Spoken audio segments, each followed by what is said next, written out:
Hi, hey guys, Jerry from Showtime Audio. So we have Elmer's 1969 Wagoneer. So it's done and ready for pickup. Just wanted to give you a walkthrough. This vehicle is absolutely amazing. I mean, he has done everything to this thing. Body, paint, suspension, electrical, interior, entertainment. I mean, everything has been redone. The interior was done, but he wasn't quite happy with the way that the stereo was done. They did a lot of things that were not ideal. So we ended up redoing the whole stereo, gutting it, rewiring the entire thing, and then building a bunch of new components.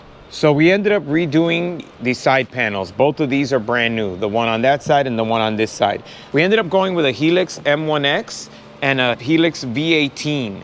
So this is a fully active system. We're running two Audio Mobile 10-inch drivers. So it's a downfire enclosure. As you can see, look at how thin that is. I mean, it is ridiculous. And we also pitched the back of it and the front of it. So kind of like to follow the lines of the wheel arches. So these are the wheel wells. And then we did the Wagoneer logo right there in the center. We redid the upper pod, the grills. There was some speakers in the back of the seats. That was redone. The sub actually lived over there in that quarter, and just a ton of stuff, but we'll walk you through it. So on this side, you have the monoblock, and there's also a battery. So what we ended up doing is that is on magnets. Here's the battery, and here's all your breakers. So this is the main breaker that protects the battery from the front battery. This is the monoblock, and this is the DSP 18 channel. But the nice thing is you can literally just, and it snaps right back into place. And I mean, it makes it super serviceable, but still really functional. Now, to give you a little backstory, this is his daily. So he drives it. As you can see, he uses the vehicle. It's really well done, but he's gonna drive it. The client ended up going with the EBS speakers. These speakers are phenomenal. They have a really cool grill pattern. It's a metal grill pattern, it just looks amazing. So what we did is we lasered this acrylic panel to kind of emulate the factory metal grill panels. So in here we have a 6.5, a 4, and a tweet. The car had already been done with the headliner, the octagon pattern, all the octagon patterns in the seat. So all our openings and design was based around that. So as far as the front speakers go, those are the EBSs we were talking about. I mean, just the grills are absolutely gorgeous. So they're metal. It's a 6.5 and a 3. Now that 3, it's hard to see on video, but we slightly pitched it. So it's slightly pitched this way and up towards the driver so that, you know, he gets the best sound out of it. So in a vehicle like this, the challenge is always between sound and aesthetic. So not only do we want it to sound good, but it needs to look good, right? Especially because look at this car, right? I mean, it's just amazing. All the attention to detail. The last thing we want to do is build giant crazy pods that just stand out. So the only caveat to that is we had tweeters. So what we ended up doing is the tweeters are in a billet. This is a billet machined pod that's mounted to the original dash, and that mounts the tweeter up there right in the corners, and it is physically bolted through the dashboard itself. But that allows us, when the door is shut, you have your tweeter, your middler, and your mid bass, so kind of in line. Now the nice thing is we have a DSP, so none of that really matters because we can adjust, we can account for that. The other thing that we did is we added push to start. So we converted it so that before the car had a key right here, and that's how you started the vehicle. So we added a push to start system, and it's all run off of a aftermarket fob. So we did a full-blown T13 alarm remote start, but that alarm remote start also acts as the key fob for the vehicle. When you disarm our aftermarket alarm, it enables the push button, which allows you to start the vehicle. If you do not disarm the alarm via the remote, the drone app, you cannot start the car. The client also, on the side of the console, he had two giant bullet tweeters, which were firing at your ankles. You know how much I love speakers that fire at your ankles. And so we ended up getting rid of them. And he asked if we could incorporate the Showtime logo into that space. So we did. And again, keeping with the octagon theme, we kept it all kind of so that it all ties together. So we also, as you can see, we did ambient lighting. So this one piece that goes all the way across every single door, and we went all the way out the trunk. Now, in order to accomplish that, most modern kits that they sell now for ambient lighting, it comes with one long piece that's mainly for the dash, and all your doors are shorter. But because this vehicle has such long doors, because it's an old school car, none of the ambient LED kits were long enough. So what we ended up having to do is buy 6 ambient light kits in order to have enough bars to do 1, 2, 3, 4, 5, 6, 7. I'm sorry. We needed 7 kits to be able to make it so that we could have full length strips on every single door. We also tied them all together. We added some connections because they technically only have ports for, I believe it's 6 or 7 connections, and we ended up having to add some ports because you have 1, 2, 3, 4, 5, 6, 7, 8. So there's a total of 8 now. And this is all fully controllable via an app. They chase, they'll do basically anything you want. We also added for the Helix, the V18, we added the conductor. So the conductor allows us to control the sub volume, the bass volume, everything right from here. So that's now the client's sub control, as well as we did multiple tunes. So he can change the tune whenever he feels like it. So the client, he's an Alpine fan, so we had an Alpine Halo 11 in his other car, the 511, and he also has it in this vehicle. He likes the radio, likes the look, and if you look at it, it kind of ties itself to that Jeep grill that's over there.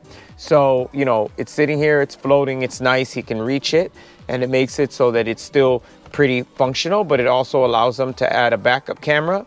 So we added a backup camera, as well as we added some black view dash cams. So we have black view dash cams front and rear with the backup battery. So this thing is fully protected. It has black view dash cams with the backup battery, the drone with the T13, the push start, the works. Plus we also did a full kill switch. So we added a kill switch that where he can remotely kill the entire truck. He presses a button and the truck goes dead. Short of the alarm, because we need the alarm to be alive so that we can control it, everything in the vehicle goes dead except the alarm. So the other thing that we did is the batteries were just sitting in here. We'll show you the brackets. They're just cheap auto parts store brackets. So Hondo actually welded up this entire assembly and it's all bolted in.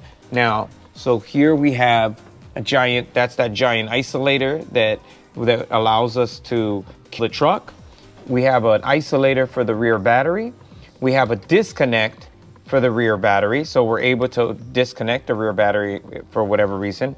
And then these are distribution blocks, right? So what we do is rather than so the thing I can't stand is if you've ever seen a car that has a ton of accessories, is they have like 10 or 20 wires on each terminal. And getting the terminals on is a nightmare. You can't get a good connection and it just looks like hell, especially on a really nice car. So what we do is we run, this is actually 2-aught. So this is 2-aught cable. So we run a 2-aught power and then a 2-aught ground. And then the alternator, rear battery, amps, anything else gets run to here. The nice thing about that is if you ever go to change the battery, you take off 2 bolts, take off 2 wires, a red and a black, new battery, put the 2 bolts back in, done. Super neat, super clean, super easy.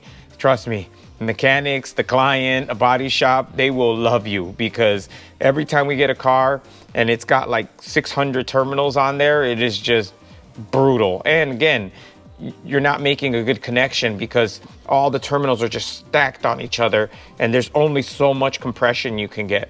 So this is a much better way to do that. So we also did a high-powered alternator. So the client wanted a high-powered alternator, obviously, to go with the system.